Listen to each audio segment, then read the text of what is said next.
जिल्हा ग्रामीण पोलिसांनी 27 लाखांची अफूची झाडे केली जप्त। वैजापूर येथे गुन्हे शाखा पोलिसांची धडाकेबाज कॉम्बिंग ऑपरेशन। छत्रपती संभाजीनगर ग्रामीण पोलिसांचे वैजापुरात स्थानिक गुन्हे शाखेची मध्यरात्री धडाकेबाज कॉम्बिंग ऑपरेशन। 27 लाखांची 180 किलो अफूची झाडे जप्त। जिल्हा ग्रामीण पोलीस दलाने अंमली पदार्थाच्या छुप्या व्यापाराविरोधात आक्रमक पवित्रा घेतला असून आज स्थानिक गुन्हे शाखेचे पथक वैजापूर पोलीस ठाणे हद्दीत कॉम्बिंग ऑपरेशन आणि गुन्हेगारांचा शोध घेत असताना पथकाला एका विश्वासू गोपनीय बातमीदाराकडून महत्त्वपूर्ण माहिती प्राप्त झाली की वैजापूर तालुक्यातील करंजगाव शिवारात गट नंबर 123 मधील रहिवासी बाबूराव धुरट यांनी त्यांच्या शेतात बेकायदेशीररित्या अफूच्या पिकाची लागवड केली आहे अशी माहिती मिळाली। मिळालेल्या माहितीची खातरजमा करून पोलीस अधीक्षक डॉक्टर विनयकुमार राठोड यांच्या आदेशानुसार एलसीबीच्या पथकाने संबंधित शेतावर धाड टाकून एक मोठी कारवाई केली।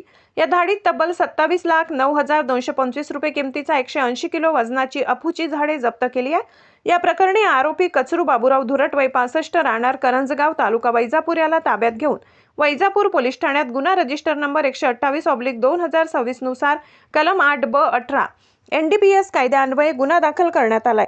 सदर कामगिरी पोलीस अधीक्षक doctor Vinaykumar Rathod, upper police अधीक्षक श्रीमती अन्नपूर्णा सिंह मॅडम, उपविभागीय पोलीस अधिकारी वैजापूर भागवत फुंदे, स्थानिक गुन्हे शाखेचे पोलीस निरीक्षक विजयसिंग राजपूत यांच्या मार्गदर्शनाखाली सहाय्यक पोलीस निरीक्षक पवन इंगळे, संतोष मिसडे, कासम शेख, प्रमोद पाटील, सचिन राठोड, सुनील गोरे, विठ्ठल डोके यांच्यासह अन्य पोलीस कर्मचारी यांनी केली। पुढील तपास सहाय्यक पोलीस निरीक्षक देशमुख करीत आहेत। अब तक न्यूज महाराष्ट्रासाठी प्रतिनिधी सलीम कुरेशी, छत्रपती संभाजीनगर।